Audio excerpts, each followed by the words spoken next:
আপনারা এটা কি করলেন? আমি নামাজ পড়তে যাচ্ছিলাম আর আপনারা আমার পাঞ্জাবিটা এভাবে ছিঁড়ে দিলেন। দাঁড়া, ওকে আমি বলছি।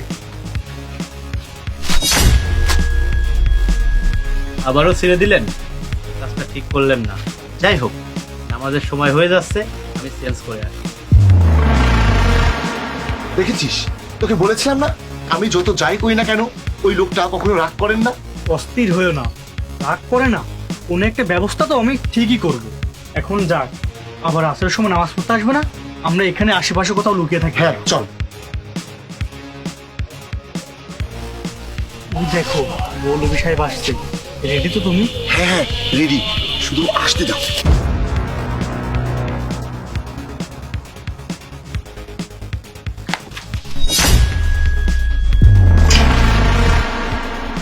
আমি আবারও নামাজ পড়তে যাচ্ছিলাম আর আপনারা এবারও এসে আমার কাপড়টা নষ্ট করে দিলেন। হ্যাঁ হ্যাঁ, তাতে কি হয়েছে? আমি শুনেছি তুই নাকি রাগ করিস না। আচ্ছা, তোর যে পোশাক বারবার নষ্ট করে দিচ্ছি, তাও তুই রাগ করছিস না? আরে এতে রাগ করার কি আছে? আবার বাড়ি থেকে পোশাকটা বদলে আসলেই তো হয়ে গেল। যা, তোর যা ইচ্ছা তুই তাই কর, এবার তোর নামাজে যা যা। দে দে, পানির বোতলটা এবার আমার হাতে দে। আয়।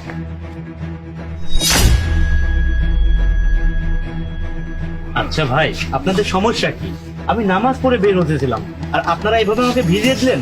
আমি আপনাদের কি ক্ষতি করেছি? আল্লাহ তাআলা আপনাদের হেদায়েত দান করুক। দেখেছিস, বলেছিলাম না, কত কিছু করলাম। প্রথমে জামা কাপড় ছিঁড়ে দিলাম, তারপরে ওর গায়ে জামা কাপড় ময়লা করে দিলাম, আবার এখন পানিতে ভিজিয়ে দিলাম, তারপরে ও এই বান্দা এক বিন্দু উফ পর্যন্ত করলো না। এ কোনো মাটি দিয়ে তৈরি নাকি অন্য কিছু দিয়ে তৈরি? ভাই বেশি না, তুমি আমাকে একটা সুযোগ দাও, তারপরে আমি ওর ধৈর্য ভেঙে ছাড়বো। হ্যাঁ ঠিক আছে, চল।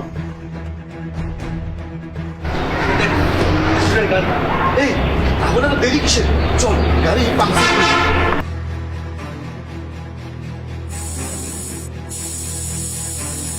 হয়ে গেছে, চল।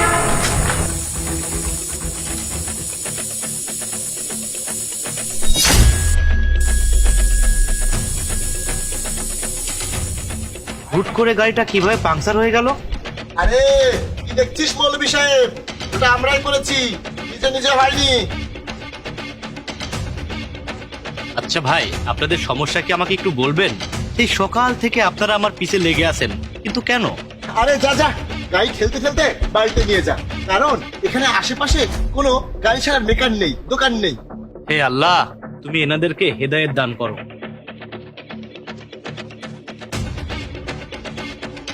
দেখেছিস ভাই, আমি কি বলেছিলাম? দেখেছো ভাই, তোমাকে বলেছিলাম, এত কিছু করলাম, তারপরও ধৈর্য একেবারে অটুট। না, এক কাজ করি, মৌলভী সাহেবকে জিজ্ঞাসা করি এর কাহিনীটা কি। মৌলভী সাহেব। জি ভাই সাহেব, বলুন, কি হয়েছে আবার? একটু দাঁড়ান, একটা কথা শুনে যান। আচ্ছা মৌলভী সাহেব, আমাকে একটা কথা বলুন তো, এই যে সকাল থেকে আমরা আপনার সাথে এত খারাপ আচরণ করছি, আপনার উপরে এত অত্যাচার করছি, তারপরেও আপনি শব্দ পর্যন্ত করেননি। আচ্ছা মৌলভী সাহেব, আপনার ধৈর্য এতটা অটুট কিভাবে? আলহামদুলিল্লাহ, আমি একজন মুসলমান। আমার নবী সাল্লাল্লাহু আলাইহি ওয়াসাল্লাম বলেছেন, তুমি কখনো ধৈর্য ছেড়ে দেবে না, আর নিঃসন্দেহে আল্লাহ তাআলা ধৈর্যশীল ব্যক্তির পাশে থাকেন। আর একজন মুসলমানের কাজই হলো তার নবীর দেখানোর পথে তার জীবন পরিচালনা করা। আমি শুধু আমার আল্লাহ আর নবী করিম সাল্লাল্লাহু আলাইহি ওয়াসাল্লামের হুকুম কায়েম করি। জি মৌলভী সাহেব, আপনি একদম ঠিক বলেছেন।